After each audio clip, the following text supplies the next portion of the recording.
That is an unapproved structure. The voice was like nails on a chalkboard, if the chalkboard was also somehow gargling cheap Chardonnay. I didn't turn around. I didn't have to.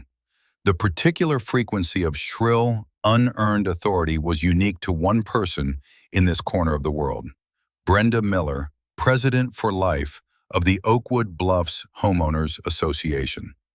I continued carefully measuring the tenon I was carving into a new oak beam. It is an eyesore, and it violates at least a dozen community bylaws, she continued, her voice closer now. I could smell her perfume, a cloying floral assault that seemed designed to suffocate any nearby insects. I finally straightened up, wiping a bit of sawdust from my brow with the back of my glove. I turned slowly, taking in the sight. Brenda stood on the edge of my property line, one sensible shoed foot planted just inside my territory, as if testing the temperature of a hostile sea. She was a woman built like a fire hydrant, clad in a beige pantsuit that screamed mid-level management with a grievance. Her hair was a helmet of blonde spray, engineered to withstand a Category 3 hurricane, and her face was pinched into a permanent state of disapproval. "Brenda," I said, my voice calm, "this is private property." "Your private property is a public nuisance," she snapped, gesturing with a dismissive flick of her wrist at the magnificent structure behind me. "That barn, it's dilapidated. It lowers property values. It has to come down." I looked from her pinched, furious face back to the barn. Dilapidated? The word was an insult to 2 centuries of craftsmanship. It was a classic Dutch barn, built around 1790, with a massive timber frame of hand-hewn oak and chestnut. Its lines were clean, its proportions perfect.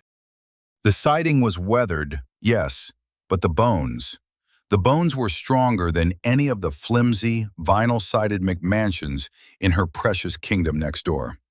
I had spent the last 6 months just stabilizing the foundation and sourcing period-correct timber for the repairs. It was my retirement project, my sanctuary. "First," I began, ticking the points off on my gloved fingers, "it is not dilapidated, it is historically significant. The joinery alone is a masterclass in pre-industrial engineering. Second, my property value is my concern, not yours. And third, and most importantly, this parcel of land is not, nor has it ever been, part of the Oakwood Bluffs HOA. She snorted, a sharp, unpleasant sound. "A technicality. The structure is visible from our community. It affects the aesthetic harmony we are mandated to protect. I have the authority." "No, Brenda, you don't," I said, my voice losing none of its placid quality. I was a retired colonel from the Army Corps of Engineers. I had dealt with warlords in dusty, forgotten countries who had more legitimate claims to authority than this woman. "You have authority over the postage-stamped lots and identical houses you preside over. My 10 acres were specifically and legally carved out of the original plat. Your bylaws stop where my grass begins." This, I've learned, is the worst thing you can say to a petty tyrant. Not an insult, but a simple, factual statement of the limits of their power. Her face went from pink to a blotchy, alarming shade of crimson. "We will see about that," she shrieked, her voice climbing into a register that made my teeth ache. "I am the president of this board. I will have you fined $1,000 a day until that monstrosity is gone. I will put a lien on your property. I will sue you into the ground. You will comply." She spun on her heel, the sensible shoe kicking up a small divot in my lawn, and stormed back toward her beige palace on the other side of the manicured hedge line. I watched her go. I should have been angry. I should have been outraged. But I wasn't. Instead, a strange and familiar sense of calm washed over me. It was the same feeling I used to get in a stuffy command tent, looking at maps of hostile terrain, the mission parameters finally becoming clear. The enemy had declared her intentions. The field of battle was defined. The objective was set. I am a man who values peace above all else. It's why I retired here. But I also understand that peace is not a passive state. Sometimes it must be won. I look back at my barn, its strong, silent timbers standing as a testament to endurance. An operation was forming in my mind, complete with phases, objectives, and a desired end state. This was no longer a disagreement with a neighbor. This was war, and I had no intention of losing. Hey everyone, and welcome. If you've ever had a run-in with a power-tripping HOA board member who thinks their binder of rules is a holy text, you're in the right place. This is the story of how I took on a suburban Napoleon and dismantled her little empire with nothing more than a bigger binder and a better understanding of the law. If that sounds like your kind of story, do me a favor and hit that subscribe button right now. It really helps the channel out. And while you're at it, let me know in the comments where you're watching from and what your own HOA nightmare story is. I read every single one. Now, let me tell you how this all started. My name is Arthur, and for 30 years I was a colonel in the United States Army Corps of Engineers. My specialty wasn't building bridges, though I did plenty of that. My niche was analysis and preservation.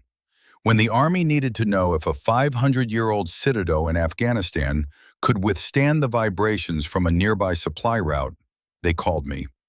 When they needed to stabilize a historic church in Iraq that had been damaged in a firefight, they called me.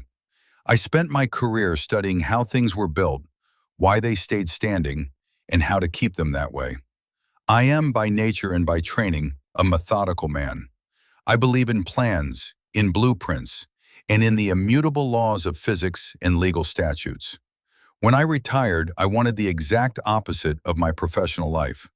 No more command structures, no more urgent requests, no more navigating the complex politics of a forward operating base. I wanted quiet. I wanted solitude.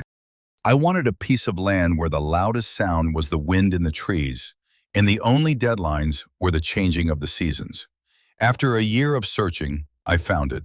10 acres of rolling meadow and old-growth woods, just outside a burgeoning city. It was perfect. It had been a small family farm for generations, but the last of the line had passed away, and the heirs sold off most of the surrounding land to a developer.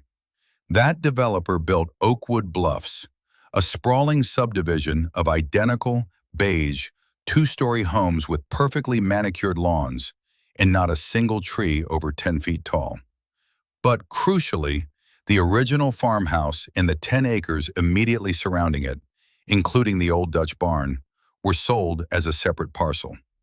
Before I even made an offer, I spent a week in the county records office. I read every word of the deed. I read every word of the Oakwood Bluffs HOA, covenants, conditions, and restrictions. I am a man who reads the fine print. The documents were crystal clear. Parcel 7B, my future property, was explicitly, legally, and permanently excluded from the jurisdiction of the Oakwood Bluffs HOA.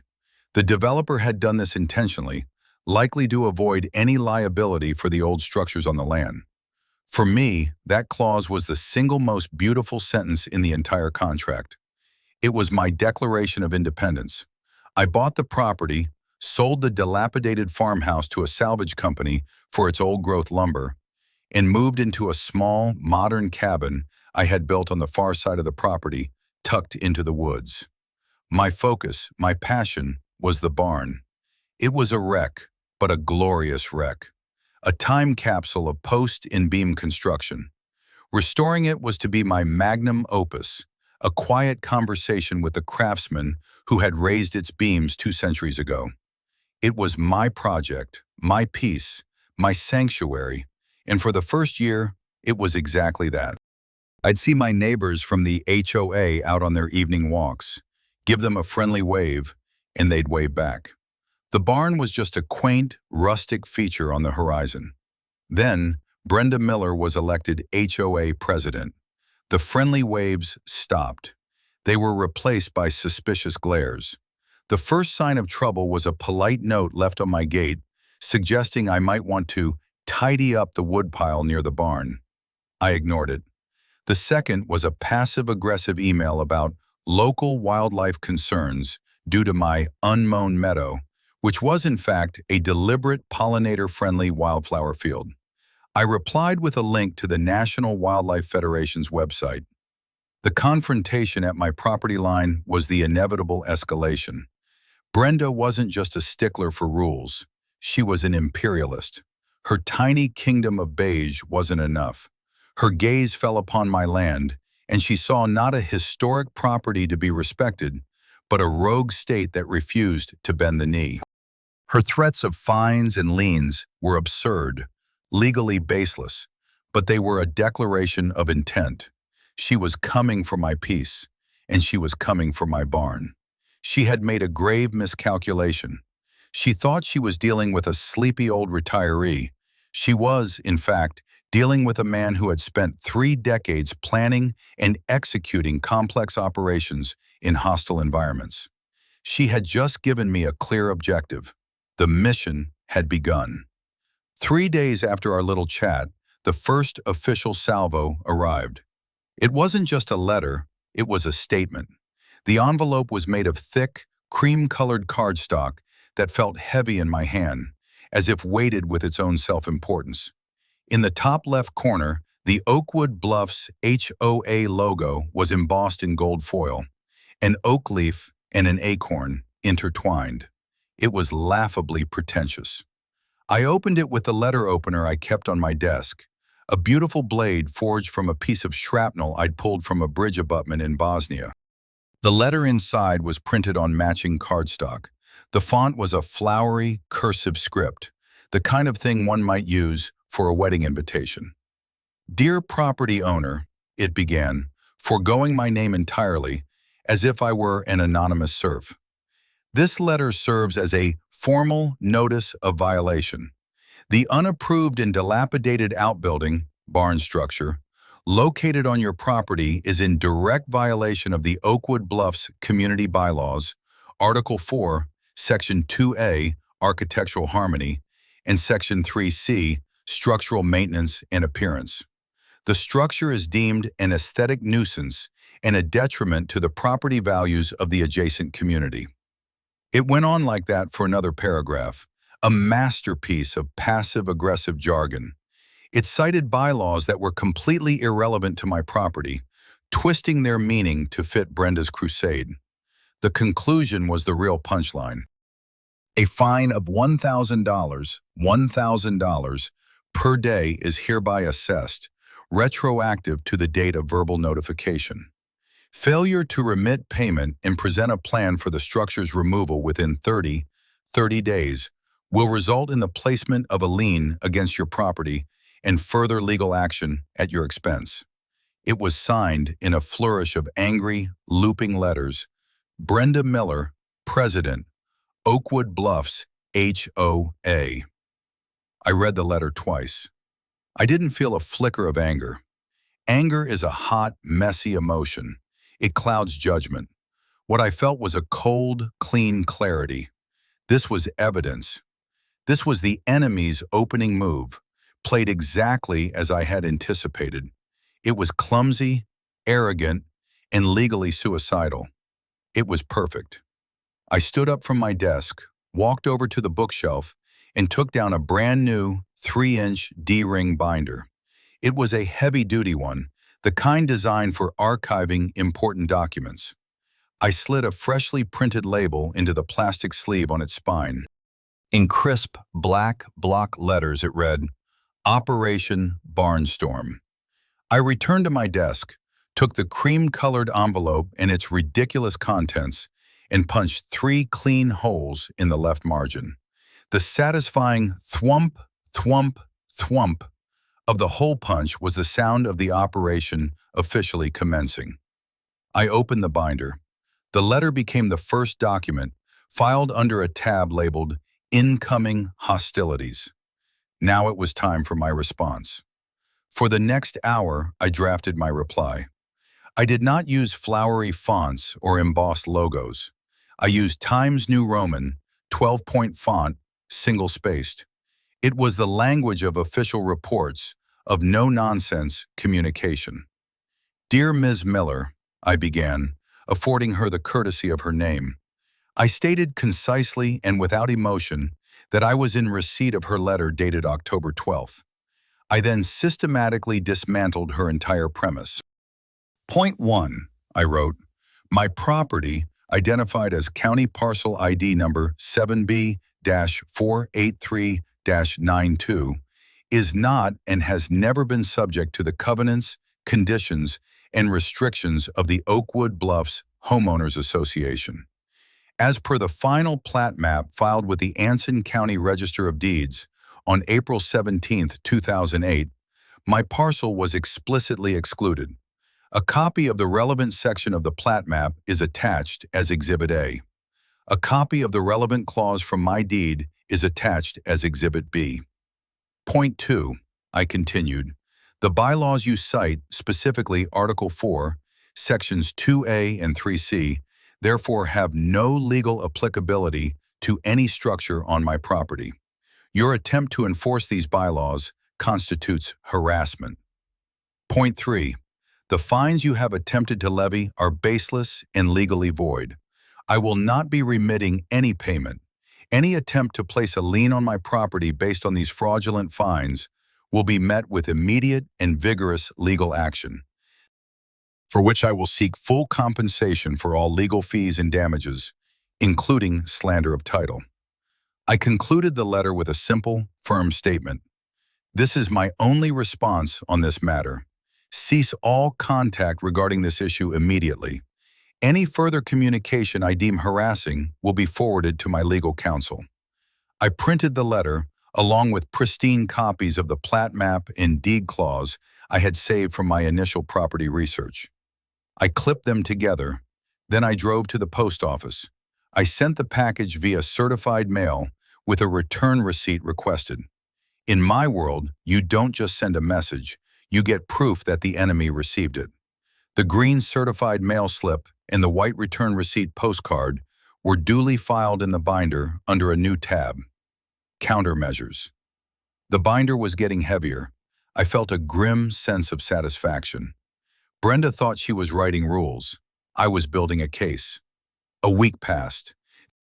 The green return receipt card arrived in my mailbox, bearing Brenda Miller's angry, jagged signature. She had received my package. I slipped it into its plastic sleeve in the binder. The trap was set. All I had to do was wait for her to walk into it. I didn't have to wait long. The following Monday, another cream-colored envelope appeared in my mailbox. This one had been shoved in with such force that it was slightly crumpled. I could feel the rage radiating from the cardstock. This letter was different. The cursive font was gone, replaced by a stark, bold, all-caps typeface that looked like it was shouting. Your continued non-compliance is unacceptable, it began. Brenda acknowledged receipt of my letter, but dismissed my evidence as irrelevant legal maneuvering. She introduced a new, fascinatingly desperate argument. The principle of aesthetic integrity is a well-established community standard that supersedes arbitrary property lines drawn on a map, she wrote. Your structure's negative visual impact constitutes a private nuisance to every member of our community. The board has voted unanimously to reject your appeal. It was a work of pure, unadulterated fiction. The board, as I would later learn, consisted of Brenda and two terrified sycophants who would unanimously vote to declare the sky green if she told them to. The letter concluded with a new threat. Your fines have now doubled to $2,000 per day due to your blatant refusal to cooperate. The total outstanding balance is now $24,000. Be advised that the HOA's legal counsel is preparing to file a lien against your property. I read it, a slow smile spreading across my face. This was better than I could have hoped for. She had ignored my evidence. She had rejected my formal warning. She had doubled down on her illegal threats in writing. She was documenting her own downfall with more diligence than I could have asked for. I three-hole punched the new letter and its envelope, filing them neatly behind the first one in the incoming hostilities section. Operation Barnstorm was proceeding ahead of schedule. Brenda was my unwitting accomplice. With her written declaration of war now securely filed, it was time to move to the next phase of the operation, reconnaissance and strategic positioning. Brenda was fighting a battle on the tiny, imaginary battlefield of her HOA bylaws. I was about to escalate the conflict to a theater she didn't even know existed, the solid, unyielding ground of state and county law. My evenings, once spent quietly reading history or sketching plans for the barn, were now dedicated to a different kind of research. I brewed a pot of strong black coffee, sat down at my desk with the glow of the monitor illuminating stacks of books on property law, and went to work. I wasn't just looking for a defense, I was looking for a weapon. I started with county ordinances. Anson County, it turned out, was proud of its agricultural heritage. I found ordinances protecting century farms and encouraging the preservation of rural landscapes. It was good, but not a silver bullet. Brenda could argue my 10 acres didn't constitute a farm, so I went higher, to the state level. I delved into the archives of the State Historical Preservation Office, or SHPO. This was my world. I knew the language, the classifications, the legal frameworks. I searched for statutes related to architectural heritage, specifically vernacular architecture, the buildings of everyday life. And then I found it, the legal equivalent of a tactical nuclear device. State Statute 121-35, Preservation of Historical Agricultural Structures. I read the text, my heart beating a little faster. The statute was written in the late 1990s to prevent developers from bulldozing the state's history. It stated that any agricultural structure built before 1940, exhibiting specific construction techniques, was automatically granted a level of protection. It couldn't be demolished, materially altered, or moved without a thorough review and permit from the SHPO. The list of protected construction techniques included scribe rule timber framing, hand-hewn beams, and Dutch biscuit joinery. My barn wasn't just a barn, it was a textbook example of a scribe rule Dutch barn, a specific and increasingly rare type. It hit every single criterion listed in the statute. Brenda's demand that I tear it down wasn't just wrong, it was illegal. Her attempt to force me to do so wasn't just harassment, it was a violation of state law. I printed out the statute, highlighted the relevant passages, and placed it in the binder under a new tab, Legal Superiority. This was the smoking gun. This was the kill shot. The next morning I made a phone call. I didn't call a lawyer yet. I called the Enforcement Division of the State Historical Preservation Office. I got a man on the line named Dr. Alistair Finch. He sounded weary and overworked until I started describing the barn. "Wait, you said scribe rule?" he asked, his voice suddenly sharp with interest. "And it has wedged tenons? What's the roof pitch?" I spent the next 20 minutes giving him a detailed structural and architectural description.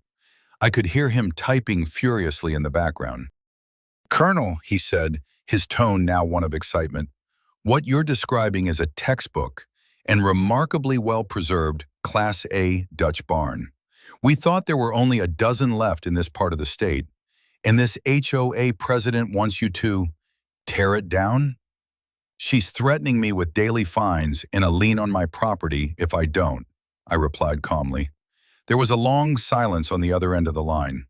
Then, "Doctor," Finch spoke, his voice a low, angry growl. "That woman is not only a Philistine, she is breaking state law. Colonel, we are opening an official case file, number SHPO-2023-481. We would like your permission to send a team to formally assess and document the structure for inclusion in the State Register of Historic Places. In the meantime, I am issuing a provisional protection order. Anyone who so much as touches that barn with a hammer will be facing felony charges." I felt a surge of triumph, as cold and clean as a mountain stream. You have my full permission and cooperation, Doctor. Good, he said, and please send me copies of all correspondence you've had with this woman. We may have grounds to pursue sanctions against the HOA as an entity. I hung up the phone and allowed myself a small, tight smile. The heavy artillery was now in position. With the legal high ground secured, it was time to build a ground force. It was time to see who else was living under the shadow of Brenda's tyranny. I started taking long, slow walks through Oakwood Bluffs in the late afternoons, when people were getting home from work. I traded my work boots for a pair of comfortable sneakers and adopted a friendly, non-threatening posture.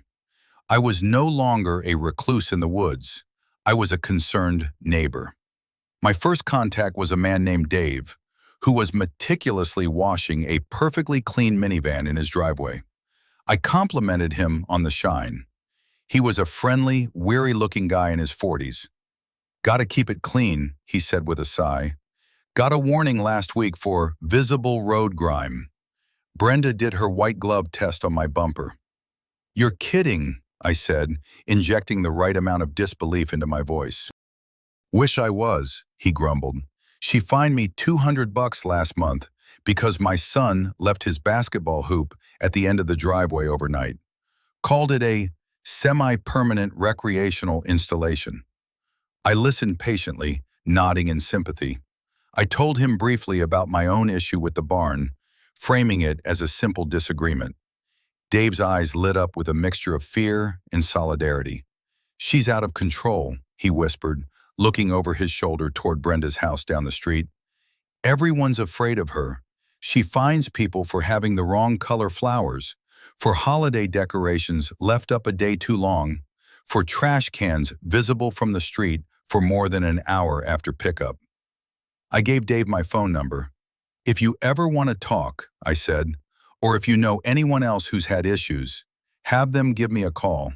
Sometimes it helps just to compare notes." It was like opening a floodgate. Dave called that evening. The next day, I got a call from a woman named Maria, who had been fined $500 because her small garden gnome collection was deemed tacky and not in keeping with the community's upscale aesthetic. Then came a call from an elderly couple, the Hendersons, who were facing threats because the white paint on their trim had allegedly faded to an unapproved shade of off-white. I listened to every story. I was calm, sympathetic, and encouraging. I told each of them the same thing. Document everything. Keep the letters. Take pictures. Write down the dates and times of every interaction. Create a file. I was not just gathering allies, I was training them. I was turning a scattered, fearful populace into a network of intelligence gatherers. The resistance was beginning to take shape. My binder, Operation Barnstorm, was no longer just about my barn. It was about liberating an entire community. With the binder now weighing a solid 5 pounds and my network of disgruntled neighbors established, it was time to bring in the heavy ordnance. It was time to hire a lawyer. I knew I couldn't just pick one from a billboard. I needed a specific type of legal mind, someone who understood strategy, discipline, and the art of overwhelming force. I needed a shark. I spent an afternoon searching the State Bar Association's database, cross-referencing names with military service records. I found her in the city's most prestigious law firm, Sarah Jenkins, Esquire. Formerly a major in the Judge Advocate General's Corps, with a string of victories in complex contract and property disputes. Her firm's profile picture showed a woman with sharp eyes, a no-nonsense haircut, and a smile that didn't quite reach them. Perfect. I scheduled a consultation. I didn't bring a briefcase. I brought the binder. I was shown into a corner office with a panoramic view of the city. Sarah Jenkins stood to greet me. She was exactly as advertised, formidable, composed, and radiating an aura of intense competence. "Colonel," she said with a firm handshake, "a pleasure. I read your email. An HOA dispute?" Her tone suggested this was slightly beneath her pay grade. "A territorial dispute," I corrected gently, placing the heavy binder on her polished mahogany desk with a solid thud. The sound echoed slightly in the quiet room. She raised an eyebrow. I opened the binder to the first tab, Incoming Hostilities, and pushed it toward her. The operation began on October 7th, I said. That's the initial contact. The first formal letter is on the next page. For the next 30 minutes, she said nothing. She just read.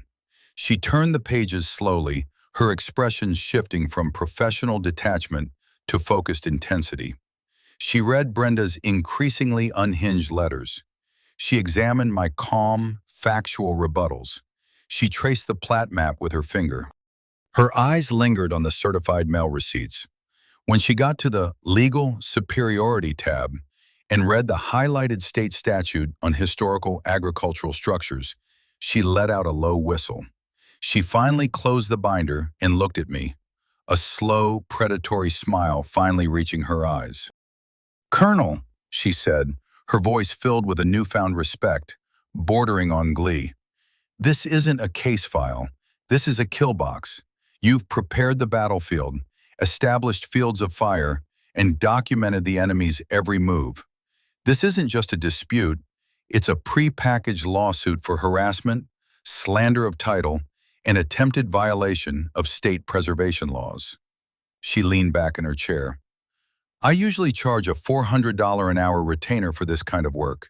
But for you, Colonel, for this," she tapped the binder, "I'll take this on contingency. My payment will be a percentage of the punitive damages we extract from Ms. Miller personally and from the HOA's insurance carrier. They will pay. Oh, they will pay dearly." My first official act as her client was to sign the engagement letter. Her first official act was to draft a cease and desist letter to Brenda and the HOA that was a masterpiece of legal intimidation. It was sent via courier the next day. Brenda, however, was not the type to be intimidated by a strongly worded letter, even from a high-powered law firm.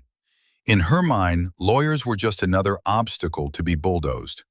Her fury, now stymied on the paper front, sought a new, more direct outlet. She was about to make her critical, campaign-ending error. It happened on a crisp Tuesday morning. The sound of a heavy diesel engine, much louder than the usual suburban traffic, rumbled down my long gravel driveway. I was in the barn, carefully cleaning a mortise joint, when I heard it. I put down my tools and walked to the large double doors. There, not 50 yards from the barn, was a flatbed truck with a large, yellow excavator chained to its back. A pickup truck pulled up behind it, and two men in hard hats got out. One, a burly man with a clipboard, was clearly the foreman. Brenda had done it. She had actually hired a demolition crew. I wasn't surprised. I was prepared. For the past week, ever since Sarah's letter had gone out, I had kept a small, high-definition video camera on a tripod in my workshop, charged and ready. I grabbed it along with a pre-prepared folder from my desk. I walked calmly out to meet them, making sure the camera was visibly and obviously recording. "Morning, gentlemen," I said, my voice even. "You seem to be lost. This is a private drive." The foreman, a man named Mike, according to the name stitched on his shirt, consulted his clipboard. "Got a work order here from the Oakwood Bluffs HOA. Demolition of one barn structure." He looked up at the barn, then back at me. "That you?" "This is my property, yes," I said. "But I think you'll find your work order is invalid. The HOA has no authority here." Mike sighed, the weary sigh of a man who deals with homeowner disputes all the time. "Look, buddy, I just do what the work order says. The lady Brenda, she was very clear, said it was all cleared, legally, showed me the paperwork." "I'm sure she did," I said, opening the folder I was carrying. "But she seems to have omitted a few key documents. Let's start with this." I handed him the first sheet. It was a formal notice of trespass, drafted by Sarah, stating that he, his crew, and his company were currently trespassing on private property. His eyes widened slightly as he read the legal language. Next, I said, handing him another sheet, is a copy of State Statute 121-35, which I've highlighted for you. It makes the demolition of this specific structure a felony without a state permit. He read that one more slowly, his brow furrowed in concentration. And finally, I said, presenting the third document like a winning poker hand, this is a provisional protection order from the State Historical Preservation Office, file number SHPO-2023-481. It specifically names this structure and warns of criminal charges for anyone attempting to alter or damage it. I pointed to the camera. By the way, you're being recorded, as is your truck, your license plate, and your company logo. My lawyer will be very interested to know that you proceeded after being fully informed of the illegal nature of your work order. The foreman Mike was not a stupid man. He was a practical man. He looked from the papers in his hand to my calm, unblinking face. He looked at the magnificent old barn. He looked at the red recording light on the camera. He looked back down the long driveway toward the land of beige. He took out his phone. "Yeah, Brenda? It's Mike from the demo crew. Yeah, we're here. We've got a problem." "No, a big problem." "No, ma'am, I'm not going to just do it. My guys aren't going to prison for you. Because the man here has a court order. From the state." "No, a state order trumps an HOA work order." "Ma'am, you lied to me. We're leaving, and you'll be getting a bill for our time. Don't you ever call my company again." He hung up, shaking his head. "Sorry for the trouble, mister," he said, handing me back the papers. "That woman is crazy." "You have no idea," I said. He and his crew packed up and rumbled back down my driveway, leaving a cloud of dust and the sweet, sweet smell of victory in their wake. I took the video file from the camera. The audio was crystal clear. The image of the foreman calling Brenda crazy and refusing to carry out her illegal order was priceless. I spent an hour that afternoon editing it into a concise 3-minute clip. I uploaded it to a private video sharing link. Then I sent that link to Dave, Maria, the Hendersons, and the dozen other members of my newly formed resistance. The subject line of the email was simple: Phase 3. The effect was electric. For months, they had lived in fear of Brenda's letters and threats. They had seen her as an all-powerful, untouchable force. But the video showed something else. It showed her being defied. It showed her authority being revealed as hollow. It showed a practical, working-class man calling her out on her lies. Her power wasn't absolute. It was a bluff, and I had just called it. My phone started ringing. It was Dave. "Arthur, I just saw the video. That was incredible. People are furious. They're not scared anymore. They're angry. What's next?" "The annual HOA meeting is in 2 weeks," I said calmly. "We need to be ready." The final piece of the puzzle fell into my lap 2 days later. I received a call from a number I didn't recognize. The woman on the other end spoke in a hushed, nervous voice. "Is this Arthur, the man with the barn?" she asked. "It is," I said. "My name is Carol. I was the treasurer for the HOA board until last year. I quit because I couldn't stand working with Brenda anymore. A friend sent me your video. What you're doing is very brave." "I'm just protecting my property, Carol," I said. "You're doing more than that," she said, her voice gaining a bit of strength. "Listen, there's something you need to know. When I was treasurer, Brenda had a habit of creative accounting. After your lawyer's letter arrived, I got curious. I still have a friend on the finance committee. I asked her to send me the latest legal expenditures report." I sat up straighter in my chair. "And?" "Brenda told the board the HOA's lawyer was handling the dispute with you. But he's not. She's been using HOA funds to pay for a private, aggressive litigation firm. The one your lawyer's letter was addressed to. She spent over $15,000 of community money on her personal vendetta against you." My mind raced. This was embezzlement, misappropriation of funds. a clear breach of her fiduciary duty. But that's not the worst part, Carol continued, her voice dropping again. She used the HOA's general counsel, the one paid for by our dues, to file a lien against your property last week. A fraudulent lien based on fines she knows are illegitimate. She did it without a board vote, using an emergency provision she invented. This was it. This was the kill shot I had been looking for. The illegal lien was a concrete, actionable crime. The misappropriated funds were the motive, the proof of her malice. Carol, I said, my voice low and serious, are you willing to say this publicly? Are you willing to present this evidence? There was a pause. I could hear her take a deep breath. Yes, she said, her voice firm. She's terrorized this neighborhood for too long. It's time someone held her accountable. Just tell me when and where. The annual HOA meeting, I said. 2 weeks. Be ready. The stage was set. The actors were in place. The final act was about to begin. The evening of the Oakwood Bluffs annual HOA meeting arrived, cloaked in a chilly, late autumn air. I drove not my usual pickup, but my clean, respectable sedan. I wore a pressed tweed jacket, a crisp button-down shirt, and a tie. I was not attending as a rustic hermit. I was attending as a plaintiff. In my hand, I carried not the entire binder, but a slim, professional-looking portfolio containing only the most critical documents. The binder was the campaign file. This portfolio was the order of battle for the final assault. The community center's multi-purpose room was buzzing. It was more crowded than any meeting had been in years. Usually only a handful of residents showed up. Tonight, thanks to Dave and Maria's quiet but effective phone tree, nearly every household was represented.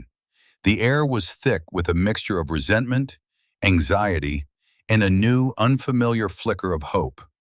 I saw Dave near the back, giving me a subtle nod.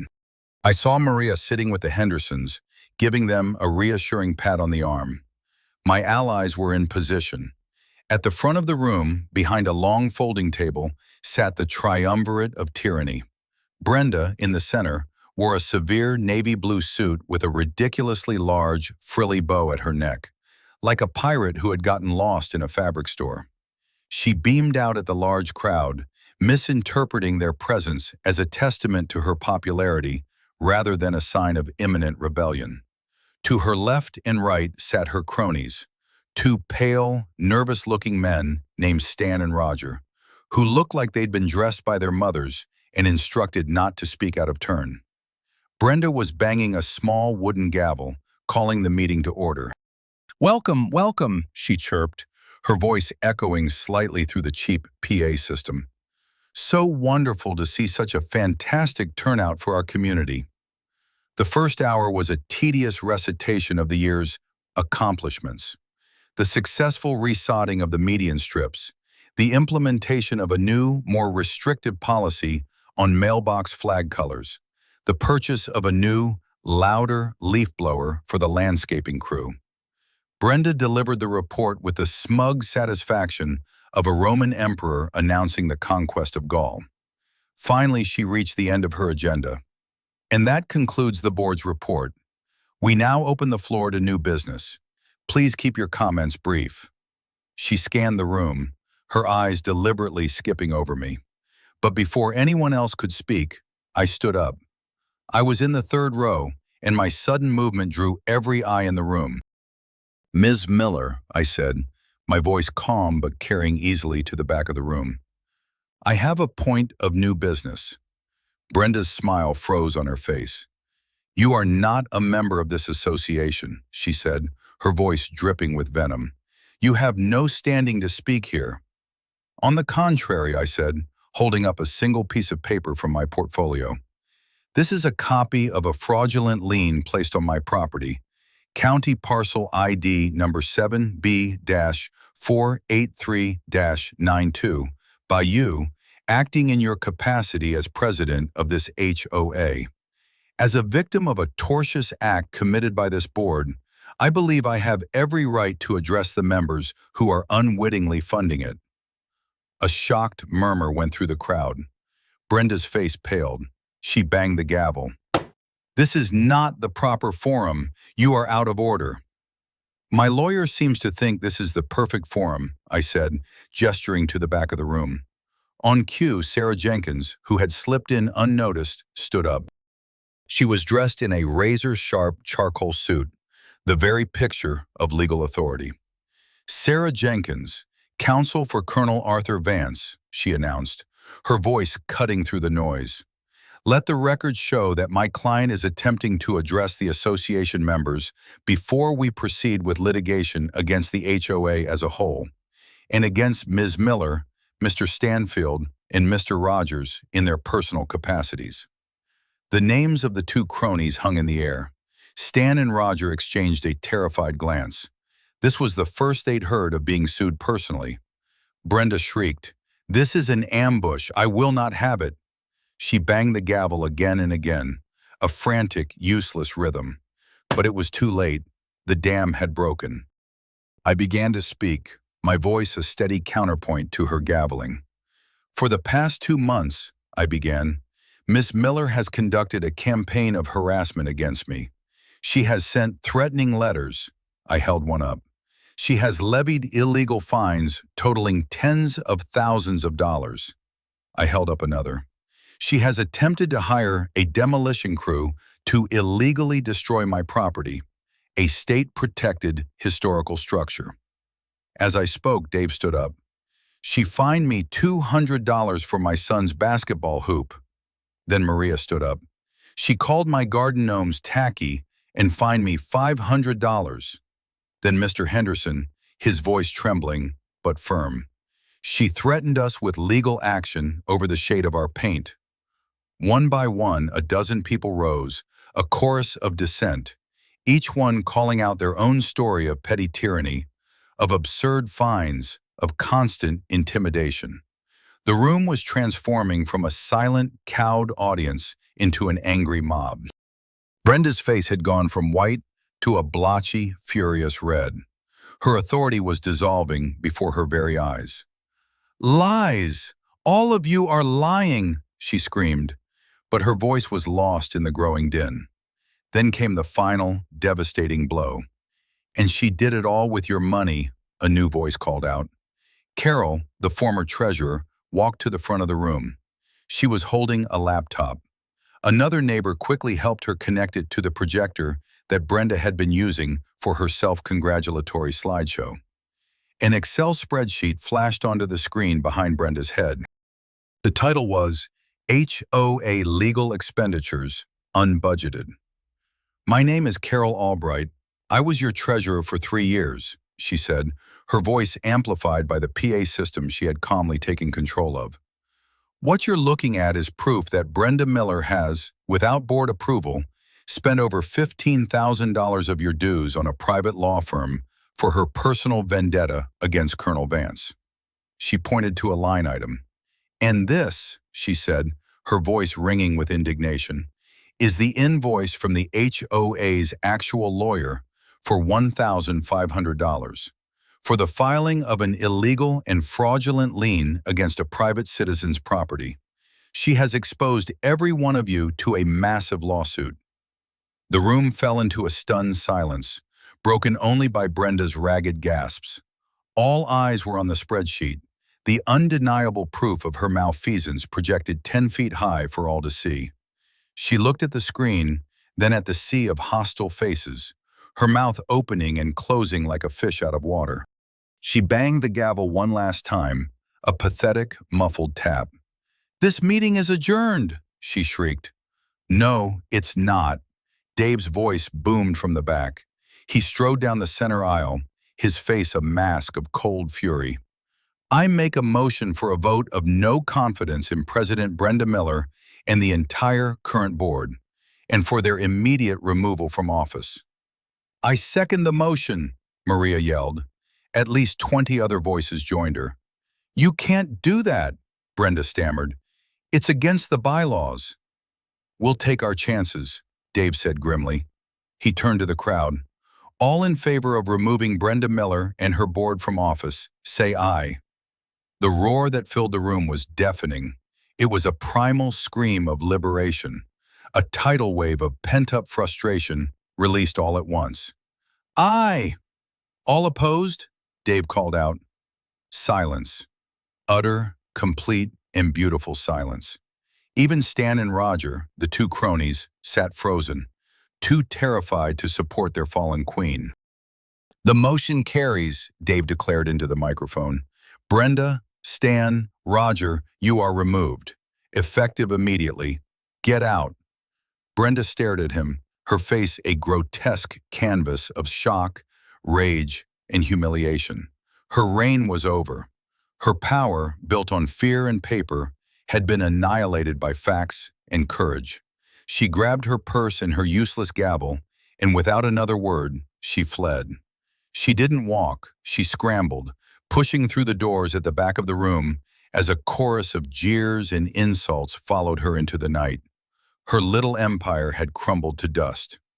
The aftermath of the coup was swift and decisive. In the vacuum of power left by Brenda's ignominious retreat, the community didn't descend into chaos. It organized. Dave, buoyed by his new status as a revolutionary leader, was nominated and elected as the interim president by a unanimous voice vote. Maria and a now emboldened Mr. Henderson were elected to fill the other two board seats. Their first act, proposed by Dave not 5 minutes after Brenda fled, was to pass a single, sweeping motion. It voided every fine issued under Brenda's tenure for aesthetic violations. It formally rescinded the ridiculous rules about mailbox flags, garden gnomes, and basketball hoops. And most importantly, it included a formal, written apology to be drafted and sent to me, along with a check from the HOA's funds to my lawyer Sarah, to immediately and publicly expunge the fraudulent lien. A wave of applause and relief washed through the room. It felt like a country celebrating the end of a long war. Their second act was to authorize Sarah, who they promptly retained as the HOA's new legal counsel, to conduct a full forensic audit of the HOA's finances and to pursue all available legal remedies against Brenda Miller personally for the recovery of the misappropriated funds. The reckoning for Brenda was not a single, dramatic event, but a slow, methodical dismantling of her life. Not unlike the way I was dismantling the rotten wood from my barn. It was a death by 1,000 legal cuts, all of which she had inflicted upon herself. The HOA, under its new, sane leadership, sued her for the $15,000 she had funneled to her private attack dog lawyers, plus the fees for the audit that uncovered another $10,000 in discretionary spending on things like catered lunches for herself and consulting fees paid to a mysterious company that turned out to be registered to her maiden name. My lawyer, Sarah, filed a separate civil suit against her on my behalf. We sued for slander of title due to the illegal lien, which had put a cloud on my property for weeks. We sued for harassment. We sued for attempted destruction of property. We sued for intentional infliction of emotional distress, though my distress was admittedly minimal and my satisfaction maximal. The State Attorney General's office, tipped off by a very detailed package from both Sarah and the State Historical Preservation Office, opened its own criminal investigation into Brenda for embezzlement and felony violation of state preservation laws. Faced with a three-front war against the HOA, against me, and against the state, Brenda's carefully constructed world imploded. Her legal bills skyrocketed. The high-powered litigation firm she had hired dropped her as a client the moment it became clear she couldn't pay them. She was forced to hire a cut-rate local lawyer who was hopelessly out of his depth. Within a year, it was all over. The courts found against her on every single count. She was ordered to pay back the HOA in full, with interest and penalties. She was ordered to pay me a handsome six-figure settlement, which Sarah's contingency fee barely dented. She was found guilty of the criminal charges, and while she avoided jail time due to her being a first-time offender, she was sentenced to 5 years of probation and 500 hours of community service. Ironically, she was assigned to a crew that cleaned up litter along the state highways. The financial ruin was total. She was forced to sell her beige palace in Oakwood Bluffs to cover the judgments and legal fees. The for sale sign on her perfectly manicured lawn was a monument to her downfall. I heard she moved 2 states away to live with her sister, a disgraced and diminished exile. She had tried to lower my property value and ended up destroying her own. The most profound change, however, was in the neighborhood itself. The oppressive atmosphere of fear evaporated like a morning fog. People started talking to each other again. Brightly colored flowers began appearing in gardens. Kids' toys were occasionally left out on lawns, and no one cared. Dave organized a neighborhood barbecue to celebrate the liberation, and I was the guest of honor. I brought a large salad made with greens from my garden. People I'd never met came up to shake my hand, thanking me for standing up to her. I wasn't a recluse anymore. I was Arthur, the guy with the cool barn. The community, once sick with paranoia, began to heal. Which brings me to the final scene. It's months later, a perfect afternoon in late spring. I am high up on a scaffold, perched near the peak of the barn's great roof. The final piece of new siding, milled from a cypress tree that fell on my own property, is ready to be put in place. The barn is magnificent. The State Historical Preservation Office had fast-tracked its landmark designation.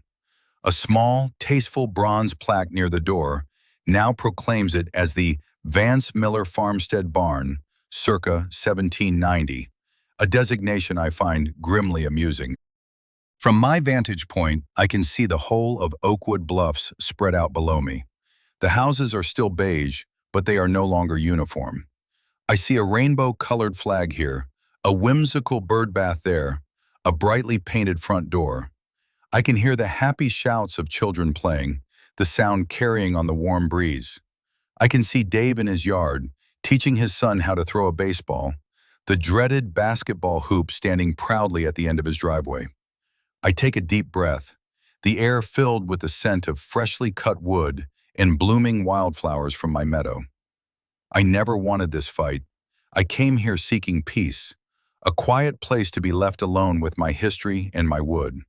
But I've learned that peace isn't just the absence of conflict. Sometimes true peace is the result of a conflict well fought. It's the quiet that comes after you have stood your ground, spoken the truth, and dismantled a petty tyranny, not with rage, but with reason, with documentation, and with an unwavering belief in the rules that actually matter. My barn was never just an unapproved structure. It was a fortress. And from its strong, silent walls, an entire neighborhood was set free. I pick up my hammer, position the final nail, and drive it home in a single, satisfying stroke. The work is done. The war is over. And the peace is, at long last, truly won.